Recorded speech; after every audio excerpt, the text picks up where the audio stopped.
Hey, good evening, family. What's good? It's Joe checking in for the No Picks podcast. What up? What up? This is Ty.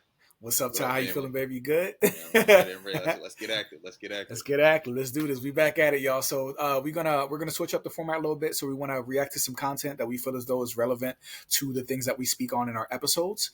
So we do have longer episodes. Feel free to check them out. We'd love for you to hear your feedback on those. But we're just gonna react to a clip that we thought was interesting and speaks on some of the things that we discuss in our videos.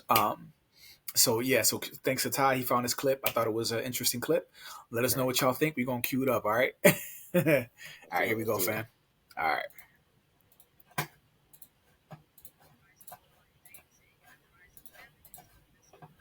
Women that the rise of online dating and the rise of feminism has taught women that they are not to blame for any poor choices. Every poor choice is glamorized. So if you want to be a sex worker, it's great. If you want to post some bikini pictures online, it's fine. If you want to be in with it, every poor choice is glamorized, and every internal reflection is seen as gaslighting yourself. So they've even got terms for internal reflection to prevent it happening. And so what will happen is they are trained to not reflect on themselves because we've been told we've been oppressed for so many years. Now it's time to make sure we project. And so we don't take any accountability. And as a result, when we get into relationships, if we don't feel completely soothed all the time, he must be a narcissist. He must be a manipulator. He must be gaslighting. He, rather than I. And unfortunately, we've got an online market that caters to that wounded woman, that caters to that entitled woman, and caters to that narcissistic woman. That's real, bruh. Yeah, That's a dope clip. I'm glad you actually found that one because man, we just talked about the digital age and some of the aspects of social media. So this was like a great segue back to that into that conversation. What'd you think, bro? You sent me the clip, so I'm curious. What did you think, bro? Was she cooking opinion, what? She cooking, man. Like my opinion, listen, it's like she put the issue with the dating market in a goddamn nutshell. Like, let me just say this, like from my personal experience, right? I've been in situations where like the woman is like never satisfied because there's this social media kind of driven I don't know, like talking point or I don't know what you want to call it, but it's like a social media driven situation where women feel like it's like they need that butterfly feeling of like dating 100% of the time, right? And that's just completely unrealistic. It's not a realistic situation in any sense, right? Like once you're dating someone, you take them out to fancy restaurants, eventually, if things progress to the next level, it becomes normal, right? Y'all live together, y'all have children, y'all do X, Y, and Z, y'all get married and shit like that. And then it just becomes regular life, right? It's impossible to have that like dating butterfly feeling for fucking 30 years. Wow. It's just like at a certain point, it just becomes like, okay, cool. You go to work, I go to work, we take care of the kids together. I take out the trash, I wake up, I wash my ass, I go to my night. Like, the issue, I think why, marriage rates are plummeting, people aren't dating and mating as much as they used to is because this unrealistic expectation of having this like constant butterfly, I'm dating you, I'm getting to know you feeling. Right. And it's completely unrealistic in I think it goes into, why people are so fucking single today. Yeah, no, I agree with you. I agree with you. Like I said, we talked about social media and how it's made people more self-absorbed, more narcissistic. It's made people more delusional. And it's like now with social media, it's interesting that from the clip, Shorty said it was this birth, and then this connection of feminism and social media. You know what I mean? That's what has spawned this level of delusion in some women. We're not speaking to all, but those who are heavily active on social media, we know that it caters to broken women.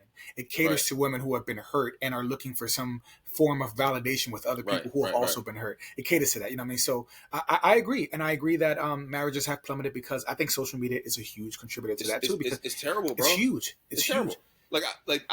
Okay. So I think women, right? Not so much guys. 'Cause I don't think guys go hard on social media, but like guys don't like model our lives after what motherfuckers do on social media, right? I think Right.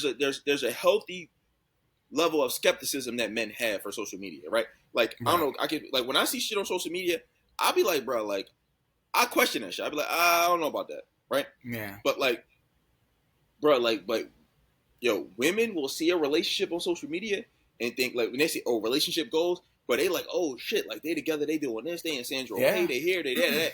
Like Right. social media is so fucking fake, and it's like poisoning motherfuckers' minds to where like they think the shit on social media is like a reflection of real life. Like I've mentioned this Right. before on another pod, bro. I have a goddamn sister, bro, that rented a property from me. Right, I was I rented properties at one point. She rented Yeah. a property from me.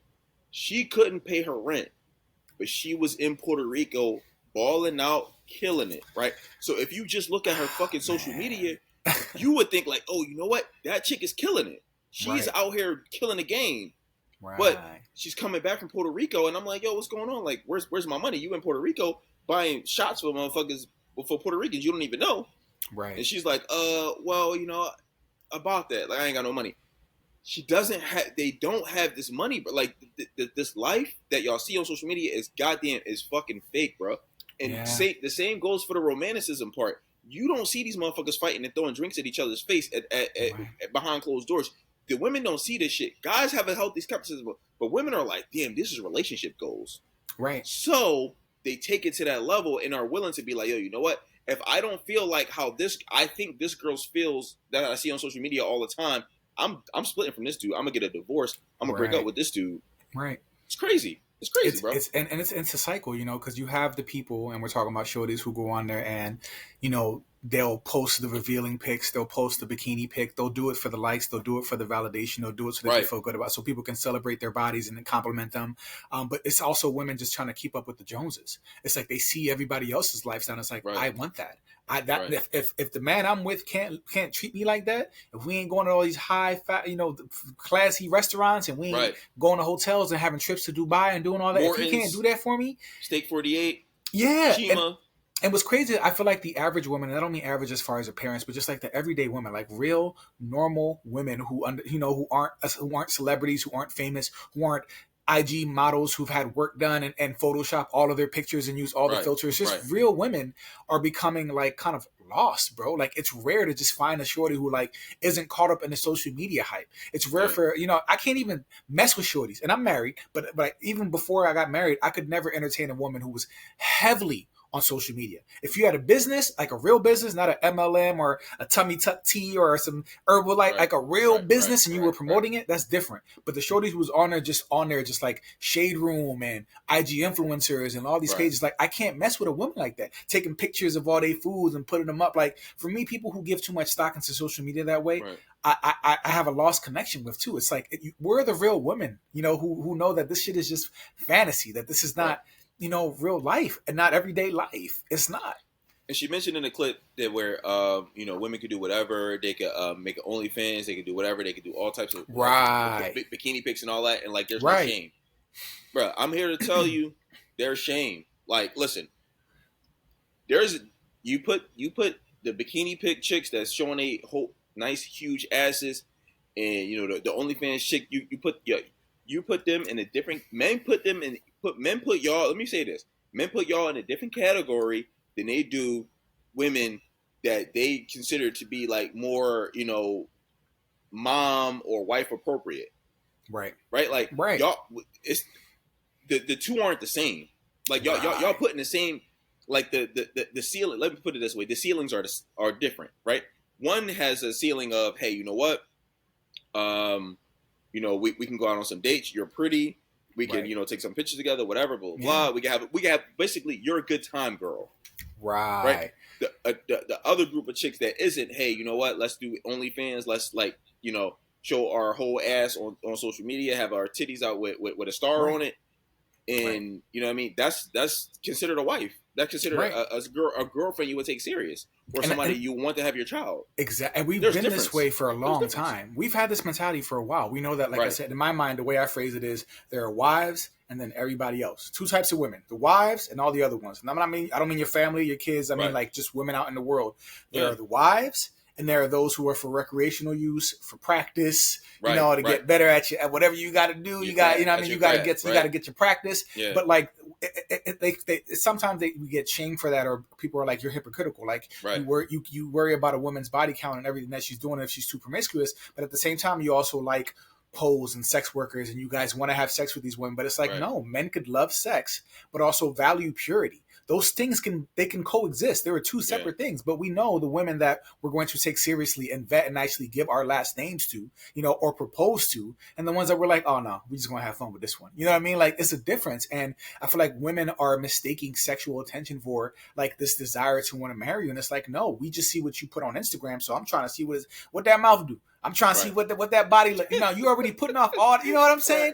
I'm trying to figure. That's why I'm sliding in your DMs. It's not because I'm going to get on a knee and I want to propose to you, because I see what you put up the content and I'm trying to see what's up. But no, I think Shorty was right. I think that narcissism is a buzzword that gets overused too much. So now I'm at the point where, like, if I hear, oh, he was a narcissist, that raises a flag for me, because now I'm like, nope. Now I got to talk to the other guy.